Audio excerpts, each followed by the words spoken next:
नमस्कार प्यारा विद्यार्थी भाइ बहिनीहरू।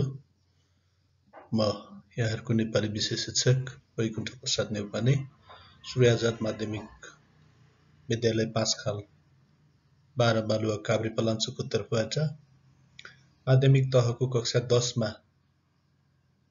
10 को नेपाली विषयमा समावेश गरिएको म पनि सक्छु शीर्षकको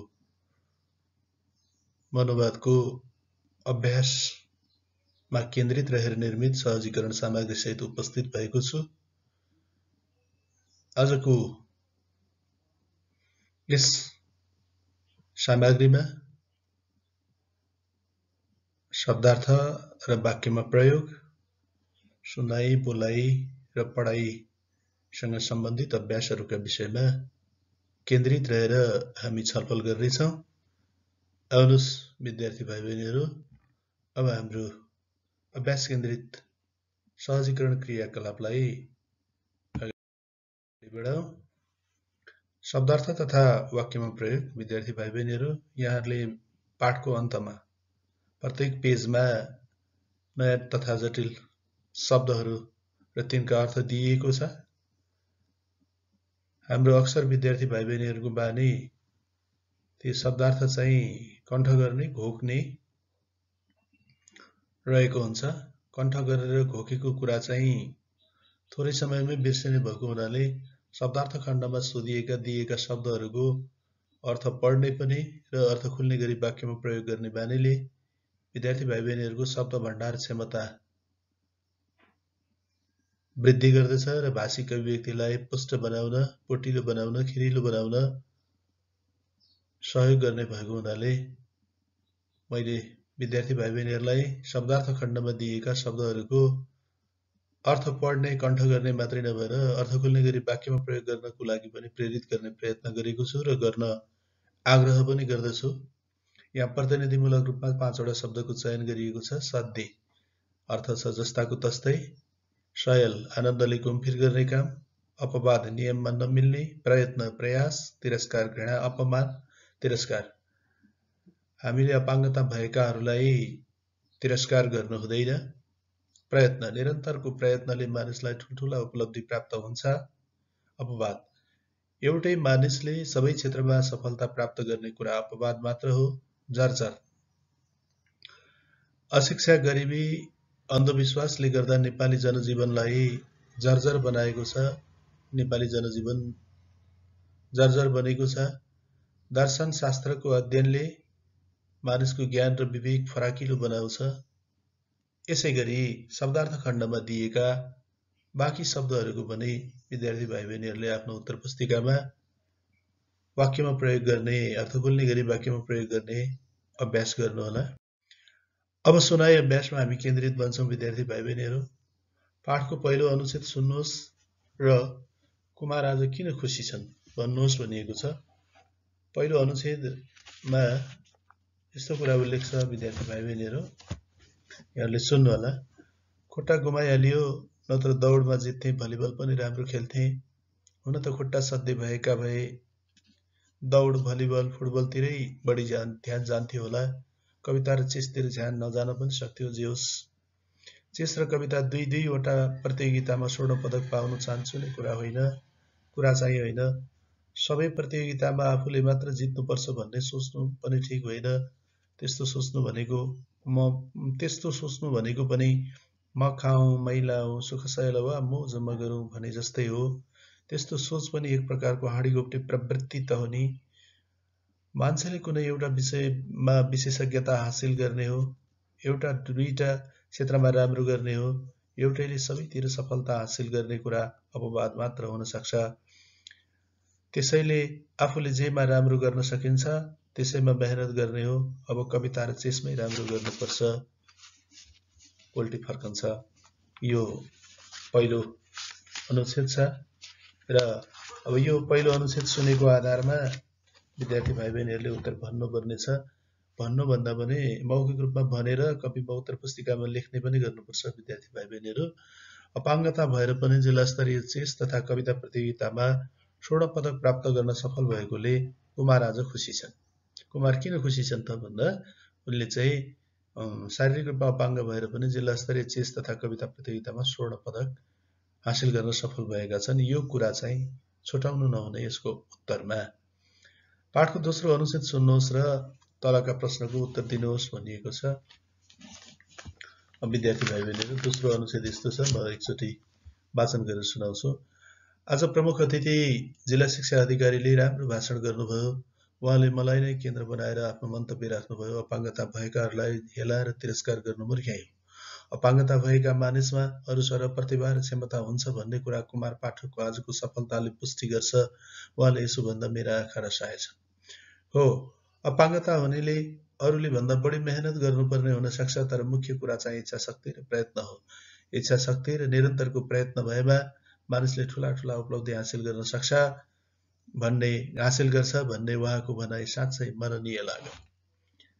अब प्रश्नको उत्तर हामी प्रश्नमा केन्द्रित भएर उत्तर लेख्नुपर्छ।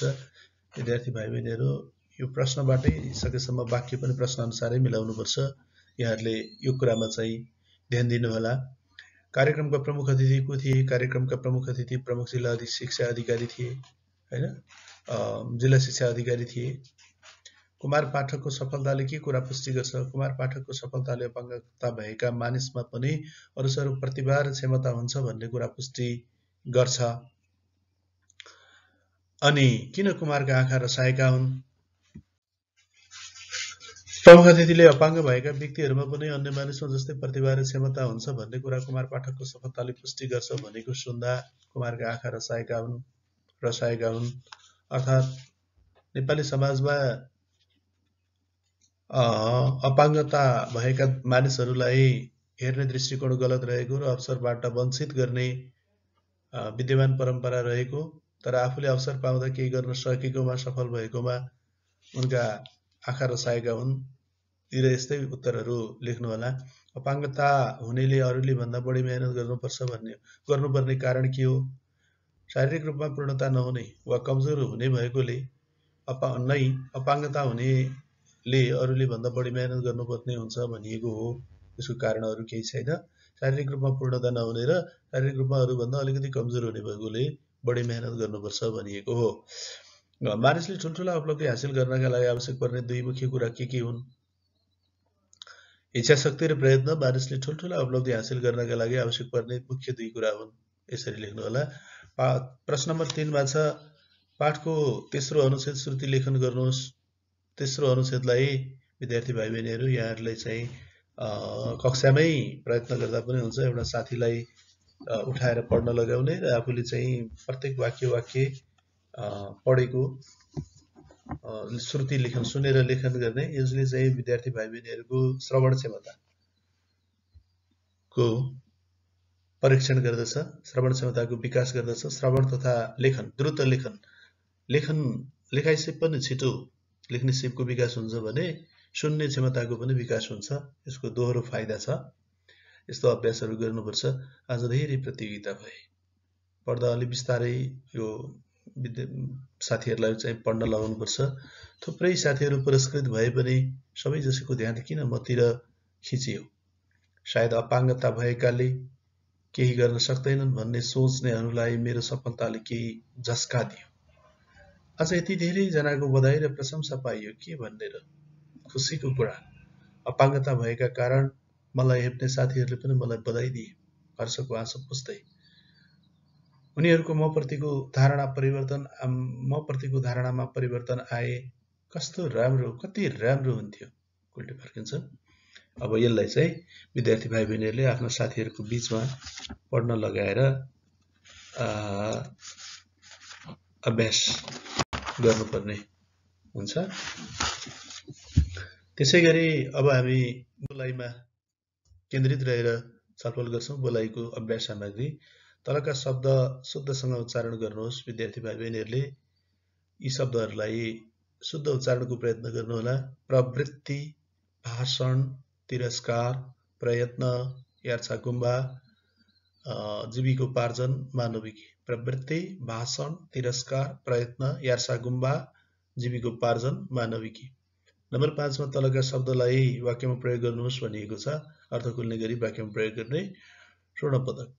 यो वाक्यमा प्रयोग गर्दा दुईटा कुरा ध्यान दिनुपर्छ विद्यार्थी भाइ बहिनीहरू। एउटा पाठमै केन्द्रित रहेर वाक्य निर्माण गर्न सकिन्छ भने अर्को चाहिँ मौलिक रूपमा अर्थ खोल्ने गरी वाक्यमा प्रयोग गर्न पनि सकिन्छ।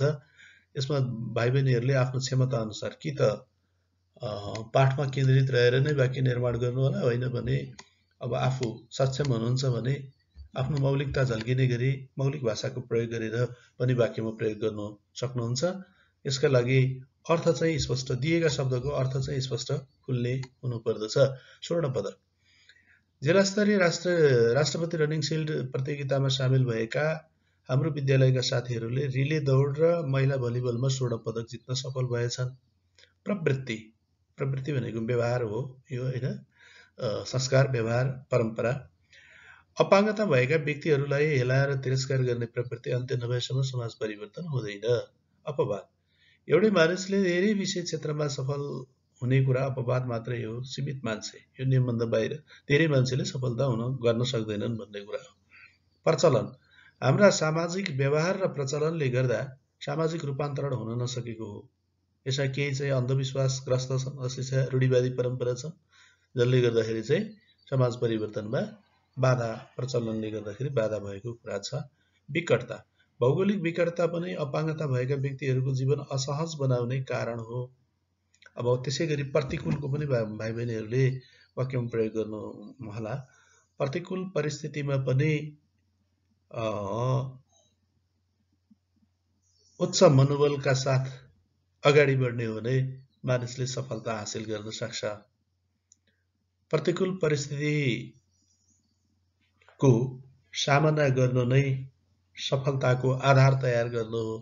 यसरी विद्यार्थी भाइ बहिनीहरूले यसको अभ्यास वाक्यमा प्रयोग गर्न सक्नुहुन्छ।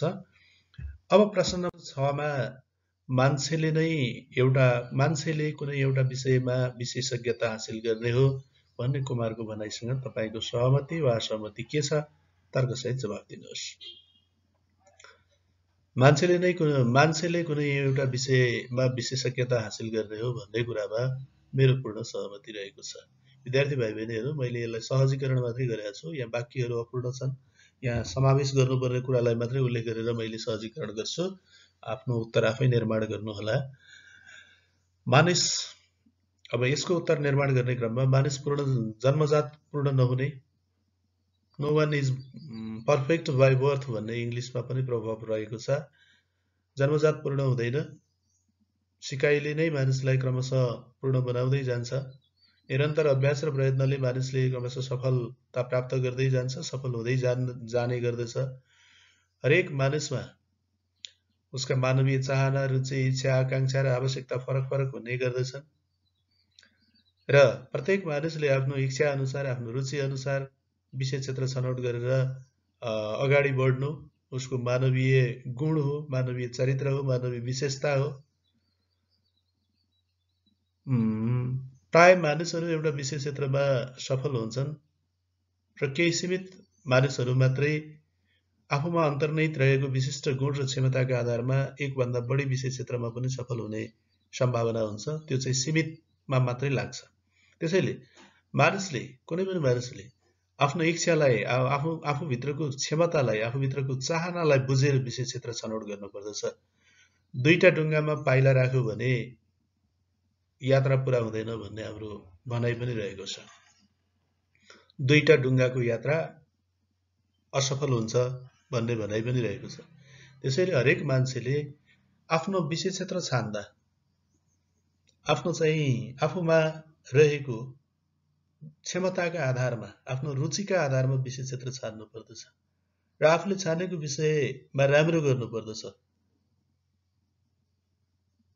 अरूको लहैलहीमा लागेर, अरूको हुटहुटीमा लागेर विषय क्षेत्र छान्नु हुँदैन। अहिले विद्यार्थी भाइ बहिनीहरू, तपाईँहरूको उमेर पनि त्यस्तै छ, कक्षा 10 मा 11 12 मा पढ्ने विद्यार्थीहरूमा फलानु साथीले विज्ञान पढो, म पनि विज्ञान पढ्ने, फलानाले म्यानेजमेन्ट पढो, मेजर इङ्ग्लिस पढो, यो पढो, त्यो पढो, म पनि त्यही पढ्ने, अप्सनल म्याथ पढ्ने। तर विषय छान्नुभन्दा अगाडि मेरो चाहिँ रुचि के हो, मेरो इच्छा शक्ति के हो, मेरो क्षमता कति छ कुनै पनि विषयमा, यो कुरा स्वमूल्याङ्कन गरेर आफूले छानेको विषयमा राम्रो गर्नुपर्दछ, विशेषज्ञता हासिल गर्नुपर्दछ। धेरै विषय क्षेत्रमा जान चाहनु भनेको हाँडीघोप्टे प्रवृत्ति हो, जसले मानिसलाई चाहिँ सफल भन्दा पनि असफल बनाउँछ। त्यसैले जो विद्यार्थी भाइ बहिनीहरूले जसले 2-3 विषय क्षेत्रमा हात हाल्न खोज्छ, त्यो प्राय त्यस्ता मानिसहरू असफल हुन्छन्। हरेक मानिसको चाहना सफलता रहेको हुन्छ। प्रत्येक मानिस आफूलाई सफल बनाउन चाहन्छन्, उन्नति प्रगति गर्न चाहन्छन्। तर धेरै मानिसहरू किन उन्नति प्रगति हुन सक्दैन त भन्दा उनीहरूले आफ्नो इच्छा अनुसारको, आफ्नो चाहना र क्षमता अनुसारको विषय क्षेत्रभन्दा बाहिरको चाहिँ अरूको लहैलहीमा विषय रोजेको हुनाले त्यस्तो हुन गएको हो। त्यसैले मान्छेले एउटा क्षेत्रमा विशेषज्ञता हासिल गर्नुपर्दछ र त्यो विषय क्षेत्र भनेको आफ्नो रुचि चाहना इच्छा क्षमता अनुसारको विषय क्षेत्र छनौट गर्न सक्नुपर्दछ भनेर यसको उत्तर निर्माण गर्नुहोला। अब अर्को 7 नम्बरमा प्रश्न छ, अपाङ्गता भएका व्यक्तिलाई दया होइन अवसर दिनुपर्छ भन्ने विषयमा कक्षामा छलफल गर्नुहोस्। अब यसको उत्तर निर्माण गर्ने कुरामा निम्न कुराहरू चाहिँ आधारभूत रूपमा समावेश गरिएको हुनुपर्छ विद्यार्थी भाइ बहिनीहरू। वास्तवमा अपाङ्गता रहर होइन, बाध्यता हो। हाम्रो समाजमा अन्धविश्वासका कारणले, रूढिवादी परम्पराका कारणले, अशिक्षा र चेतनाको अभावका कारणले, गरिबीका कारणले अपाङ्गता भएका मानिसहरूको शारीरिक अवस्थालाई पूर्वजन्मसँग जोडेर हेर्ने गरिएको छ। त्यस्ता मानिसलाई चाहिँ पूर्वजन्मको पाप, पूर्वजन्मको कर्म, पूर्वजन्मको फल, पूर्वजन्मको श्राप भन्ने गरिएको छ। अनि समाज र परिवारकै बोझका रूपमा लिने गरिएको छ। अपमान, हेला, तिरस्कार गर्ने गरिएको छ। यो हाम्रो समाजमा देखिएको अभ्यास हो। हाम्रो समाजमा अपाङ्गताहरूलाई हेर्ने दृष्टिकोण खोटपूर्ण रहेको छ। उनीहरूलाई माया दयाको पात्र बनाइन्छ, दयाको पात्र बनाइन्छ। यसरी मानिसलाई दयाको पात्र बनाउनाले ऊ पराश्रित बन्छ, पराधीन बन्छ, ऊ निष्क्रिय रहन्छ। उसको सक्रियता, उसको इच्छा शक्ति, उसको चाहिँ मानसिक क्षमता, सक्षमता, गुणहरू मर्दै जान्छन् र उसमा भएको सृजनात्मक शक्ति चाहिँ नष्ट हुन्छ। यसरी अपाङ्गता छ भन्दैमा मान्छेलाई दयाको पात्र बनाउनु हुँदैन। माया सबैले गर्नुपर्छ। माया र दया सुन्दा झट्ट उस्तै लागे पनि, पर्यायवाची शब्दको रूपमा प्रयोग हुन्छन् भन्ने जस्तो लागे पनि यिनीहरूको अर्थ धेरै फरक छ। माया सबैले सबैलाई गर्नुपर्छ। मायामा नै संसार अडिएको छ। तर दया यस्तो कुरा हो जसले मानिसमा भएको सबै किसिमको चाहिँ सृजनात्मकता र उसमा भएको गुणहरू, उसमा भएको सक्षमताहरू नष्ट गरेर दया गर्नाले चाहिँ अरूप्रति आश्रित बनाइदिन्छ, उसलाई निष्क्रिय बनाइदिन्छ। त्यसैले अपाङ्गता भएका व्यक्तिलाई दया गर्ने होइन, उनीहरूलाई अवसर प्रदान गर्नुपर्दछ। उनीहरू अपाङ्गता भएकाहरूका लागि पक्कै पनि अरूको सहयोग वाञ्छनीय हुन्छ, अपेक्षाकृत हुन्छ। दया र सहयोग गर्नुपर्दछ। तर दया, सहयोग र सहानुभूतिका नाउँमा उनीहरूको योग्यता, क्षमता र मानसिक सक्षमतालाई निरर्थक बनाउनु हुँदैन। उनीहरूलाई अवसर प्रदान गर्नुपर्दछ। हाम्रा सहयोगका हातहरू अवसर सहितको सहयोग हुनुपर्दछ र उनीहरूमा यस्तो सहयोग गर्नुपर्दछ जसले अपाङ्गता भएका व्यक्तिहरूले आफूमा अन्तर्निहित रहेको सिप र क्षमतालाई चाहिँ बाह्य रूपमा प्रस्फुटन गर्न सकुन्, विकास गर्न सकुन्। शारीरिक रूपमा अपाङ्ग हुँदैमा मानिस मानसिक रूपमा पनि चाहिँ कमजोर हुँदैन।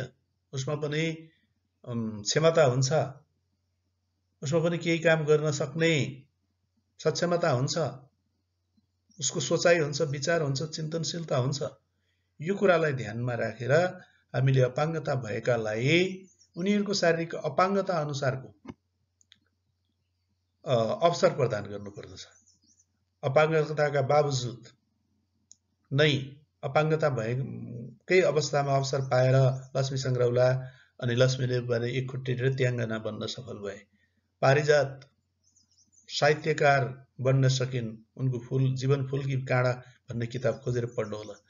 सरी झमक कुमारी घिमिरे एउटा चाहिँ सक्षम सफल साहित्यकार बन्न सकिन्, उनको जीवन फूल की काँडा भनेर चाहिँ भन्ने किताब खोजेर पढ्नुहोला।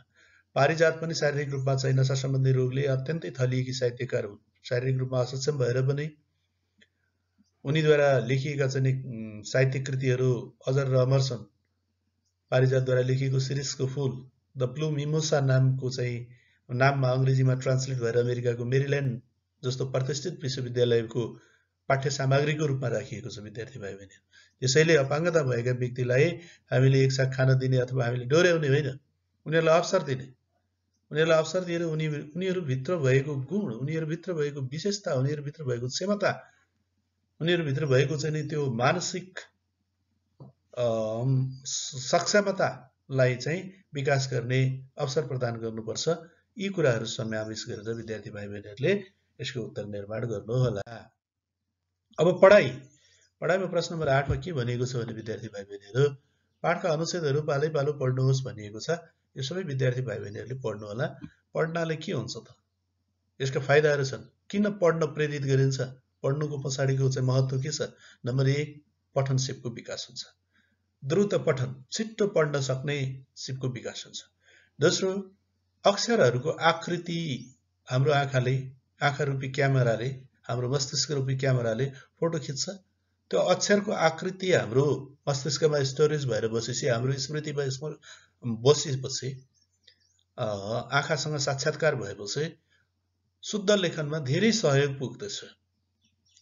त्यसै गरी शुद्ध उच्चारणको सिप विकास हुन्छ अनि पढ्ने सिपले पढाइसँग चाहिँ शब्द भण्डार पनि जोडिँदै जान्छ। जति धेरै पढ्यो उति धेरै शब्दहरूको विषयमा थाहा हुने हुनाले ससर वाचन गर्नु होला, पालै पालो चाहिँ पढ्नु होला भनेको छ। आफैले पढ्ने अनि पाठको 8औं अनुच्छेद पढ्नुहोस् र कुन क्षेत्रमा जानका लागि कुन कुन विषय पढ्नुपर्छ सूची बनाउनुहोस् भनेको छ। म 8औं अनुच्छेद एकचोटि सरेर वाचन गरेर सुनाऊ। अब मैले कुन क्षेत्रमा जाने, के बन्ने भन्ने कुराको निर्णय गर्ने बेला आएको छ। डाक्टर, इन्जिनियर र अरू यस्तै प्राविधिक क्षेत्रमा जाने हो भने त्यसैसँग सम्बन्धित विषय पढ्नुपर्छ। बैंक तथा वित्तीय क्षेत्रमा जाने भए व्यवस्थापन पढ्नु पर्यो। दर्शन, इतिहास, राजनीति, समाजशास्त्र, साहित्य, कला का विषयमा लाग्ने हो भने मानविकी तथा सामाजिक शास्त्र पढ्दा हुन्छ। त्यस्तै शिक्षा, कानुन जस्ता विषय पनि छन्।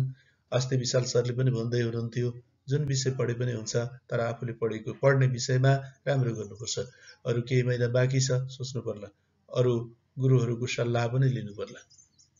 यो छ। यो अनुच्छेद पढेर यहाँ चाहिँ उत्तर दिनुपर्ने छ। पाठको 8औं अनुच्छेद पढ्नुहोस् र कुन क्षेत्रमा जानका लागि कुन कुन विषय पढ्नुपर्छ सूची बनाउनुहोस् भनेको छ।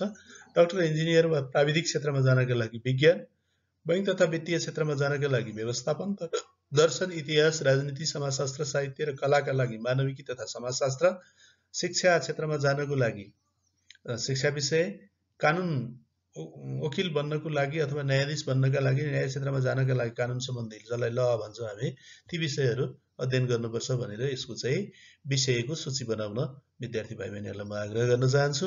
पाठको 9औं अनुच्छेद पढ्नुहोस् र अपाङ्गता भएका व्यक्तिहरूले के कस्ता काम गरेका छन् भन्नुहोस् भनेको छ। अब अपाङ्गता 9औं अनुच्छेद यस्तो छ विद्यार्थी भाइ बहिनीहरू। अस्ति नेपाली विषयका गुरुले भन्दै हुनुहुन्थ्यो, ऋषिली साहित्यका आदिकवि होमर आँखा देख्दैनथे, त्यसो त विश्व प्रसिद्ध साहित्यकार हेलेन किलर पनि आँखा देख्दैनथिन्। स्टेफेन हकिङ पक्षघातले थलिएर पनि अन्तरिक्ष सम्बन्धी महत्त्वपूर्ण खोज गर्न समर्थ भए, त्यसो त वरिष्ठ साहित्यकार पारिजातले रोगसँग लड्दै साहित्य सिर्जना गरिन्। झमक घिमिरेले खुट्टाले लेखेरै राम्रा साहित्यिक कृति रचेकी छन्। अपाङ्गता भएकाहरू पनि अरू सरह काम गर्न सक्छन् भन्ने धेरै उदाहरणहरू छन्। अपाङ्गता भएकाहरूले पनि सगरमाथा आरोहण गरेका छन्, हवाईजहाज उडाएका छन्, गाडी चलाएका छन्। उनीहरू पनि खेल खेल्न सक्छन्, नाच्न सक्छन्, बौद्धिक र सृजनात्मक काम त झन् गर्न सक्ने नै भए। त्यसैले अपाङ्गता भएको भनेर मैले किन हिंताबोध गर्नु? कुमारलाई गर्मी भए जस्तो हुन्छ। उनी उठ्छन्, झ्याल तिनेर जान्छन्, झ्याल खोल्छन् र केही बेर बाहिरतिर हेरेर झ्याल लगाउँछन् र ओछ्यान भएर पल्टिन्छन्। यो कुरा छ। अब प्रश्न के छ त? अपाङ्गता भएका व्यक्तिहरूले के कस्ता काम गरेका छन्? अपाङ्गता भएका व्यक्तिहरूले कला, साहित्य, विज्ञान क्षेत्रमा काम गरेका छन्। हवाईजहाज उडाउने, गाडी चलाउने, खेल्ने, नाच्ने तथा अन्य साहित्य सृजनात्मक कार्यहरू गर्न सक्ने कुरा उल्लेख भएको छ भनेर विद्यार्थी भाइ बहिनीहरूले यसको उत्तर निर्माण गर्नुहोला। ल विद्यार्थी भाइ बहिनीहरू, आजको सिकाइ सहजीकरण सामग्री ध्यान दिएर सुन्नुभएकोमा यहाँहरूलाई धन्यवाद। आज जहाँ हुनुहुन्छ, जुन अवस्थामा हुनुहुन्छ, यहाँहरूको दिन एकदम शुभ रहोस्, जय होस्, स्वस्थ, मस्त र व्यस्तसँग आजको दिन बितोस्। धन्यवाद, नमस्कार।